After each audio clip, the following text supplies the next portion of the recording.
किसी ने प्रेडिक्ट नहीं किया था कि नागपुर में एक दिन में 8,000 तक पेशेंट जाएंगे, लेकिन 7,999 निकले। 8,000 को एक ही कम था। जैसी स्थिति आएंगी उस स्थिति से लड़ने के लिए महानगर पालिका पूरी तैयार है। Experts have predicted that the third wave of COVID-19 is going to hit Maharashtra soon. But the main question is, how prepared is Nagpur to tackle the third wave of COVID-19? The Free Media spoke to Mayor Dayashankar Tiwari to see what kind of preparations the NMC has made to tackle the third wave. Let's listen in. Maharashtra task force ने ये predict किया है कि हमको third wave 2 से करीबन 4 weeks में hit कर सकती है। कुछ रिपोर्ट्स में ऐसा भी कहा जा रहा है कि जो चिल्ड्रन है 2 years to 18 years वो सबसे ज़्यादा अफेक्टेड हो गए इस चीज़ से, क्योंकि उनको वैक्सीनेशन नहीं मिली है। सेकेंड वेव में हमने देखा कि ऑक्सीजन की क्राइसिस थी, बेड्स की क्राइसिस थी। थर्ड वेव के लिए नागपुर कितना प्रिपेयर्ड है at the moment? Nagpur municipal corporation के माध्यम से थर्ड वेव की दृष्टि से तैयारी शुरू है। म्यूनिसिपल कॉरपोरेशन ने स्वयं छोटे बच्चों के लिए 100 बेड की व्यवस्था की है। ये 100 बेड में से 25 बेड हमारे इंदिरा गांधी रुग्णालय गांधीनगर में रहेंगे, 25 बेड हमारे केटी नगर का जो हॉस्पिटल है वहाँ रहेंगे, और 50 बेड नागपुर म्यूनिसिपल कॉरपोरेशन का जो पांचपौली मैटरनिटी होम का हॉस्पिटल है वहाँ रहेंगे। यहाँ पर छोटे बच्चों के लिए लगने वाले जो ICU है इसकी भी व्यवस्था हमने महानगर पालिका के माध्यम से की है। IGR में जो 25 बेड रहेंगे उसमें से 16 बेड का ICU हमने IGR में तैयार किया है, जिसका 1-2 दिन में हम लोग लोकार्पण भी कर देंगे। इस विषय को लेकर के हम जब बैठे थे तो एक मीटिंग में माननीय देवेंद्र जी फडणवीस जो महाराष्ट्र के विरोधी पक्ष के नेता हैं वो भी आए थे। उन्होंने एक सजेशन दिया, जो सजेशन महानगर पालिका को अच्छा लगा। उन्होंने कहा कि आप अलग अलग अगर 100 बेड बनाएंगे उसकी अपेक्षा एक साथ 200 बेड का हॉस्पिटल बनाएं तो आपका मैन पावर कम लगेगा और एक्सपर्ट्स कम लगेंगे, एक जगह पर सारे लोगों को सुविधा मिलेगी। और उसमें उन्होंने कहा कि अगर आप 200 बेड का हॉस्पिटल बनाते हैं तो इस 200 बेड के हॉस्पिटल में लगने वाला सारा इंफ्रास्ट्रक्चर, मशीनरीज वे नेशनल कैंसर इंस्टीट्यूट के माध्यम से महानगर पालिका को प्रदान करेंगे, जो पेंडेमिक के समय महानगर पालिका उपयोग कर सकेगी। हमने इस बात को तुरंत स्वीकृत की। यही यूनिवर्सिटी कैंपस में यूनिवर्सिटी की नई एडमिनिस्ट्रेटिव बिल्डिंग बनी है। उस एडमिनिस्ट्रेटिव बिल्डिंग के 2 फ्लोर में 200 बेड का हॉस्पिटल बना करके, जहां डेडिकेटेड बच्चों का कोविड हॉस्पिटल होगा थर्ड वेव के दृष्टि से, और वहां एक साथ एक छत के नीचे एक ही जगह पर 50 बच्चों के वेंटिलेटर भी होंगे, इस दृष्टि से उसको डिज़ाइन किया है।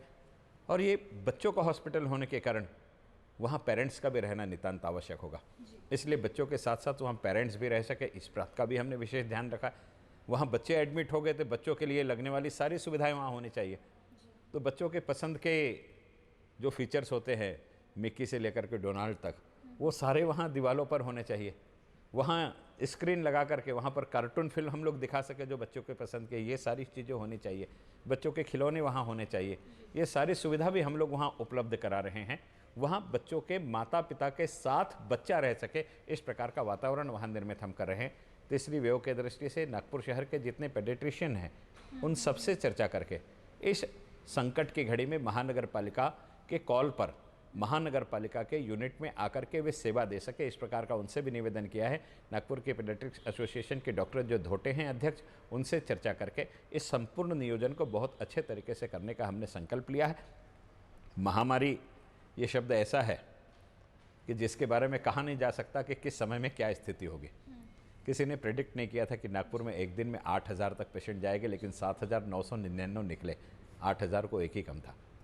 जैसी स्थिति आएंगी उस स्थिति से लड़ने के लिए महानगर पालिका पूरी तैयार है। महानगर पालिका ने अपनी सक्षमता से 1,006 बेड में पेशेंट एडमिट हो सके, इस प्रकार का इंफ्रास्ट्रक्चर तैयार करके रखा है। मौका आने पर हम सारे के सारे 1,004 बेड का उपयोग कर सकेंगे। ऐसी स्थिति महानगर पालिका ने पेंडेमिक से निपटने के लिए की है। सर, एक बात ये भी है कि फर्स्ट वेव में जब नितिन राउत ने बोला था जंबो हॉस्पिटल बनाने के लिए विद 6,000 बेड्स, वो फर्स्ट वेव में नहीं हुआ। सेकेंड वेव आके चली गई, उसमें भी नहीं हुआ। थर्ड वेव के लिए क्या वो फाइनली प्रिपेयर हो पाएगा? देखिए, मैं जिस दिन से महापौर बना उस दिन से मैंने एक संकल्प लिया कि किसी दूसरे राजनीतिक नेता के बारे में मैं गलत बात नहीं बोलूँगा। अगर आप इस बात पर मुझसे बुलाना चाहेंगे तो कहीं ना कहीं मुझे उनके विरोध में बोलना पड़ेगा। लेकिन नागपुर शहर ने देखा है कि केवल घोषणा हुई, हॉस्पिटल नहीं बना। 1 अप्रैल से 14 अप्रैल तक मैं खुद कोविड पॉजिटिव था। मैं मेरे घर में कोविड पॉजिटिव होने के कारण मुझे आइसोलेट होना ज़रूरी था। उसी समय 7,500 प्लस पेशेंट निकल रहे थे। मैंने घर से टेलीफोनिक म्यूनिसिपल कमिश्नर से कहा कि नागपुर म्यूनिसिपल कॉरपोरेशन ने 500 बेड का हॉस्पिटल उसी स्थान पर बनाना चाहिए जहां पर हमारा इंडोर स्टेडियम है, और उसके लिए म्यूनिसिपल फंड से 10 करोड़ रुपए हम दे रहे हैं, आप उसका नियोजन कीजिए।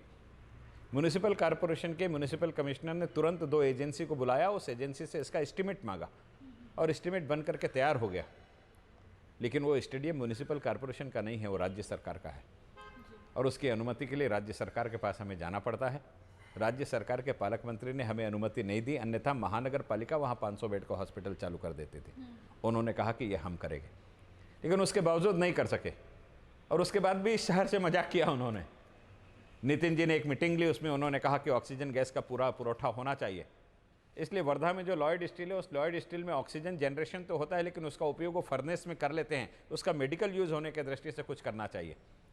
नितिन जी ने टेक्नोक्रेट्स भेजे, वीआरसी की टीम गई, आईआईटी की टीम गई, एलआईटी की टीम गई कि हम इसको बॉटलिंग करके कैसे ला सकते हैं। उन्होंने कहा कि इसको 3 महीने लगेंगे, और पेंडेमिक में 3 महीने नहीं रुका जा सकता, इसलिए उसको छोड़ करके बाकी जगह नितिन जी ने मेहनत करना प्रारंभ किया और शहर को ऑक्सीजन दी। लेकिन एक व्यक्ति ने सजेशन दिया कि अगर वहाँ हमने हॉस्पिटल खोल लिया तो ऑक्सीजन यहाँ नहीं लाना पड़ेगा, हम जंबो हॉस्पिटल वहाँ खोल लेते हैं। जो भी समझदार व्यक्ति होगा वो यही सोचेगा कि नागपुर के पेशेंट को मैं वर्धा ट्रांसपोर्ट क्यों करूं। लेकिन मेरे पालक मंत्री ने घोषणा कर दी कि हम जो हॉस्पिटल बनाएंगे वो वर्धा में बनाएंगे, और वर्धा के पालक मंत्री को घोषणा करनी पड़ी कि अरे भाई, वर्धा का पालक मंत्री मैं हूं, अगर घोषणा करना है तो मुझे करने दो, मेरे इलाके में आकर के आप क्यों घोषणा करते हो। और उसने उस समय कहा कि आपके यहाँ अम्बेडकर हॉस्पिटल है, उसको ही चालू करा लो आप, वहाँ 80 बेड है, ये कहाँ बाहर आ रहे हो करके। तो इसलिए मैं विरोध नहीं करना चाहूँगा, जो यथास्थिति थी आपके सामने बताया, लेकिन राज्य सरकार की तरफ से हमें जो अपेक्षा थी वो अपेक्षा पूर्ण नहीं हुई। इस कोविड के समय जो multi speciality multi bed hospital की हमने अपेक्षा व्यक्त की थी, राज्य सरकार की तरफ से अगर उपलब्ध होती या राज्य सरकार हमें भी बनाने की अनुमति दे देती तो हम बहुत अच्छे तरीके से उसको बना सकते थे। मैं कृपापूर्ण एक बात बताना चाहूँगा कि इंडियन मेडिकल एसोसिएशन का जो दिल्ली चैप्टर है, उस दिल्ली चैप्टर की तरफ से मुझे एक सूचना आई थी, व्यक्तिगत तौर पर आकर के नागपुर के रितेश गावंडे जी के साथ में उनके 2 पदाधिकारी मिले थे, जिन्होंने मुझसे ये कहा था कि अगर आप ये 500 बेड का हॉस्पिटल उपलब्ध करोगे तो यहाँ सारी मेडिकल डॉक्टर्स की निःशुल्क सेवा दिल्ली आईएमए का चैप्टर आपको देगा, और हम 25 वेंटिलेटर भी यहाँ आकर के डोनेट करेंगे। लोग महानगर पालिका के साथ काम करने के लिए तैयार थे, हॉस्पिटल में मदद करने के लिए भी तैयार थे, निःशुल्क मेडिकल सेवा देने के लिए भी तैयार थे, लेकिन पालक मंत्री तैयार नहीं थे, इसलिए हम ये नहीं कर सके। इसका दुख है हमें। सेकेंड वेव में हमने ये भी देखा कि काफ़ी जगह ब्लैक मार्केटिंग चल रही थी ऑक्सीजन की और लाइफ सेविंग ड्रग्स की। थर्ड वेव में ये टैकल हो पाएगा? ऑक्सीजन की दृष्टि से नागपुर परिपूर्ण हो, इस दृष्टि से माननीय नितिन जी गडकरी जी का मैं अभिनंदन और आभार दोनों करना चाहूँगा। शायद वो उस समय इंटरव्यू नहीं होते तो यह सारी स्थिति नहीं होती। नितिन जी के व्यक्तिगत प्रयासों से सड़क से ऑक्सीजन आया, ट्रेन से ऑक्सीजन आया, प्लेन से ऑक्सीजन आया, तीनों मार्गों से इस शहर में ऑक्सीजन लाने का काम नितिन जी ने किया, और नितिन जी का यह शहर हमेशा ऋणी रहेगा। अगर ऑक्सीजन उस समय नहीं पहुँचती तो स्थिति ऐसी थी कि अगर 2 घंटे ऑक्सीजन नहीं पहुँचती तो जीएमसी में एडमिट जो 650 से ज़्यादा पेशेंट थे उनके प्राण पखेरु उड़ जाते, कारण ऑक्सीजन नहीं रहती तो पेशेंट का क्या होता। उस विपरीत स्थिति से बाहर लाने का काम नितिन जी ने उस समय किया। मैं शत उनका आभार व्यक्त करना चाहता हूं, उनका अभिनंदन भी करना चाहता हूं। इस शहर के एक जनप्रतिनिधि के नाते से उन्होंने जो कुछ भी किया उसके कारण नागपुर मॉडल के नाम से यह सारी चर्चा पूरे देश में हुई, और आने वाले समय में ऑक्सीजन नागपुर में पूर्ण रूप से उपलब्ध हो सके, इस दृष्टि से नागपुर म्यूनिसिपल कॉर्पोरेशन का हमारा आइसोलेशन का हॉस्पिटल जो है, उस आइसोलेशन के हॉस्पिटल में हमने हवा से जनरेट होने वाले ऑक्सीजन का प्लांट लगाया है, जो एग्जीक्यूट हो गया है, चालू है। नागपुर महानगर पालिका का जो पाचपौली मैटरनिटी का हॉस्पिटल है, उस हॉस्पिटल में हमने एक प्लांट ऐसा लगाया है जिसमें से लिक्विड ऑक्सीजन ला करके हम उसमें डाल दें तो ऑक्सीजन डायरेक्ट वहाँ पर जा सके, सिलेंडर की आवश्यकता नहीं होगी, इसलिए एक प्लांट हमने वहाँ भी लगाया है। केटी नगर में 150 बेड को लगने वाले ऑक्सीजन का हवा से ऑक्सीजन जनरेट होने वाला प्लांट 2 एनजीओ के माध्यम से लग रहा है, जो थर्ड पेंडेमिक आने के पहले लग जाएगा, ऐसा हमें विश्वास है। जो हमारा आईजीआर है इंदिरा गांधी रुग्णालय, जहां 110 बेड का हॉस्पिटल म्यूनिसिपल कॉर्पोरेशन का है, वहां भी हम लोग हवा से ऑक्सीजन जनरेट वाला प्लांट लगा रहे हैं। इसलिए हवा से ऑक्सीजन जनरेट होने वाले प्लांट मैक्सिमम जगह पर महानगर पालिका को लगा करके महानगर पालिका ऑक्सीजन में स्वयं पूर्ण हो जाए, इस प्रकार का हम लोग काम कर रहे हैं।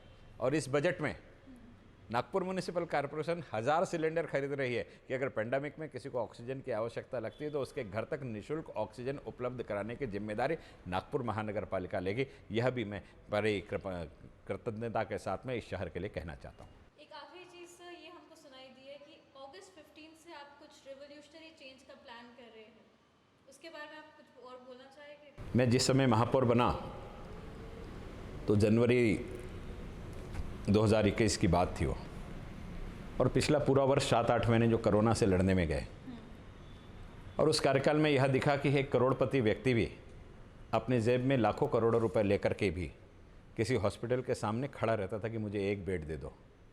उसके जीवन भर की पूंजी काम नहीं आती थी, कारण बेड नहीं मिलती थी। तब मुझे ऐसा महसूस हुआ कि जीवन में अगर सबसे बड़ी कोई पूंजी है तो स्वास्थ्य है, पैसा नहीं है। इसलिए स्वास्थ्य के क्षेत्र में नागपुर म्यूनिसिपल कॉरपोरेशन ने और काम करने की आवश्यकता है। मैंडेटरी ड्यूटीज़ जो कॉरपोरेशन की है उसमें बड़े हॉस्पिटल बनाना ये कॉरपोरेशन का काम नहीं है। पूरे देश में 2 ही म्यूनिसिपल कॉरपोरेशन है, एक मुंबई और एक पुणे, जिसके बड़े हॉस्पिटल है। बाकी पूरे देश में किसी कॉरपोरेशन के हॉस्पिटल नहीं है। इसलिए लोगों को दैनंदिन स्वास्थ्य के लिए लगने वाली सुविधाएं अगर उपलब्ध है और वहाँ अच्छी टीम बैठ करके चेकअप करे तो बीमारी को बड़ा होने से पहले रोक करके जन स्वास्थ्य को बचाया जा सकता है। इसलिए मैंने एक सर्वे कराया। महापौर बनने से पहले मैंने एक प्रस्ताव तात्कालीन स्थायी स्वास्थ्य समिति के अध्यक्ष को दिया कि आने वाला वर्ष देश की आज़ादी की 75वीं वर्षगांठ है। मैं सौभाग्य समझता हूँ अपना कि 1857 में मैं जब 150वीं वर्षगांठ थी तो मैं स्टैंडिंग का सदस्य था। 150वीं विवेकानंद जी की जयंती थी तो मैं स्थायी समिति का अध्यक्ष था, और देश की 75वीं वर्षगांठ आ रही है तो मैं शहर का महापौर हूँ। और जब मैं पहले बार शहर का नगर सेवक बना तो देश की आज़ादी की स्वर्ण जयंती भी थी। इसलिए स्वर्ण जयंती से डायमंड जुबली तक काम करने का मुझे सौभाग्य मिला। इसलिए मैंने एक डिज़ाइन किया कि शहर की 75वीं वर्षगांठ पर नागपुर महानगर पालिका के माध्यम से एक साथ 75 हम लोग हेल्थ पोस्ट इस शहर को दे सकते हैं। जनरली हेल्थ पोस्ट का नाम कोई भी नेता चाहता है कि नेता के नाम पर हो। मैंने निर्णय लिया कि आज़ादी की 75वीं वर्षगांठ पर है, इसलिए इसका नाम वंदे मातरम जन स्वास्थ्य केंद्र होगा। और केवल वंदे मातरम होगा ऐसा नहीं, मैंने आपको पहले बताया कि इस देश के इतिहास में आज भी हम 15 अगस्त 26 जनवरी को जब नारे लगाते हैं तो महात्मा गांधी की जय, पंडित जवाहरलाल नेहरू की जय, नेताजी सुभाष चंद्र बोस की जय, लोकमान्य बाल गंगाधर तिलक की जय, इसके बाद हमें नाम भी याद नहीं रहते। मैंने ऐसा तय किया कि क्या 1947 के बाद इस देश की माता ने ऐसे सुपूत पैदा करना बंद कर दिया कि जिनके हम नारे न लगा सके। तो मेरे ध्यान में आया कि देश की सीमा पर 47 के बाद इस देश की रक्षा के लिए जिन्होंने अपने प्राण दिए हैं उनके नाम को इस समाज के सामने लाना नितांत आवश्यक है। इसलिए यह जो 75 हॉस्पिटल हो गए, ये भारत की सेना के उन वीर सुपूतों के नाम हो गए जिन्हें परमवीर चक्र मिला है, महावीर चक्र मिला है, अशोक चक्र मिला है, वीर चक्र मिला है। एक हॉस्पिटल एक पदक विजेता के नाम पर होगा जहां उसकी जीवनी लिखी होगी, और उस हॉस्पिटल की पंचलाइन होगी कि वह शहीद कह रहा है कि मैंने तो इस देश के लिए अपना सब कुछ दे दिया, आप कब शुरू कर रहे हो। हॉस्पिटल केवल इलाज न कराए, हॉस्पिटल राष्ट्रीय संस्कार भी परोसे, इस दृष्टि से इसका नियोजन किया। और जनता का सहयोग होकर के यह चले, यह मेरी मूल कल्पना है। कोविड में इस शहर के 378 संगठनों ने नागपुर महानगर पालिका का पेंडेमिक के पहले इसमें का साथ दिया, इसलिए महानगर पालिका उस पेंडेमिक से लड़ सकी। दूसरे पेंडेमिक में भी सारी संस्थाओं ने फिर से साथ दिया। तो क्या ये सामाजिक संस्थाएं इमरजेंसी के समय साथ दे? क्या हमारी खुशहाली के समय भी अगर हम इनका साथ लें तो एक अच्छा हेल्थ इंफ्रास्ट्रक्चर डेवलप किया जा सकता है। इस मानसिकता से हमने एक स्ट्रक्चर डिज़ाइन किया। नागपुर म्यूनिसिपल कॉरपोरेशन इंफ्रास्ट्रक्चर तैयार करेगी, नागपुर म्यूनिसिपल कॉरपोरेशन इलेक्ट्रिसिटी का बिल भरेगी, नागपुर म्यूनिसिपल कॉरपोरेशन वहाँ वाटर बिल भरेगी, नागपुर म्यूनिसिपल कॉरपोरेशन वहाँ हेल्थ और हाइजीन पूरा मेंटेन करेगी। लेकिन उस हॉस्पिटल को संचालन करने के लिए डॉक्टर और मेडिसिन की व्यवस्था ये किसी एनजीओज़ के माध्यम से होगी, किसी कारपोरेट के माध्यम से होगी, किसी कोऑपरेटिव सोसाइटीज़ के माध्यम से होगी, किसी हाउसिंग सोसाइटी के माध्यम से होगी। तो इस शहर के संचालन में इस शहर के नागरिकों का सहभाग लेकर के हम लोग संचालन कर सकेंगे तो शायद संचालन बहुत अच्छे से होगा। और तीसरी आंख अगर किसी व्यवस्था को देखती है तो वहाँ गलतियाँ होने की कोई गुंजाइश नहीं होती। इस दृष्टि से यह नियोजन हमने किया है। आज़ादी की 75वीं वर्षगांठ पर नागपुर शहर में 75 वंदे मातरम क्लिनिक उन्हें समर्पित हो गए जिन्होंने आज़ादी के बाद इस देश की आज़ादी को बचाने के लिए अपना सर्वस्व दिया है। इस दृष्टि से उसको डिज़ाइन किया है। मैं जिस दिन उद्घाटन करूंगा उस दिन अपने आप को गौरवान्वित महसूस करूंगा। इसके एक्सप्रेशन ऑफ इंटरेस्ट निकले हुए हैं। जो भी सामाजिक संस्था इसमें काम करना चाहती है इस महीने की 8 तारीख के अखबार में इसका एक्सप्रेशन ऑफ इंटरेस्ट पेपर में पब्लिश हुआ है। जो भी संस्था ही हॉस्पिटल का संचालन करना चाहती है, आने वाली 6 तारीख तक वे इसमें पार्टिसिपेट करके इस हॉस्पिटल के संचालन की जिम्मेदारी ले सकती है। आपके जहाँ मैं बैठा हूँ, यहाँ का परसिस्टेंट ग्रुप इसके 2 हॉस्पिटल चलाने के लिए तैयार है। ऐसी बहुत सी संस्थाएं जो अप्रोच होकर के इसमें चलाने के लिए तैयार है, लेकिन नियम के अनुरूप पारदर्शिता से इसका चयन होना चाहिए। इसलिए एक्सप्रेशन ऑफ इंटरेस्ट में पार्टिसिपेट करने के बाद ही हम उसके संचालन की जिम्मेदारी देंगे। और नागपुर महानगर पालिका न केवल देश की, शायद विश्व की पहली महानगर पालिका बनेगी जो लोकल सेल्फ गवर्नमेंट एक दिन में एक साथ 75 हॉस्पिटल को शुरू करेगी। यह देश के आज़ादी के 75वीं वर्षगांठ पर नागपुर शहर को नागपुर महानगर पालिका की सौगात जनता के सहयोग से होगी। केवल नागपुर महानगर पालिका के भरोसे नहीं होगी, तो जनता को लगेगा कि ये हमने मिलकर के आज़ादी मनाई है। इस संकल्पना के आधार पर हम वो करने जा रहे हैं, जो बहुत जल्दी साकार होगा, ऐसा मुझे विश्वास है। Thank you so much Dayashankar ji for joining us today.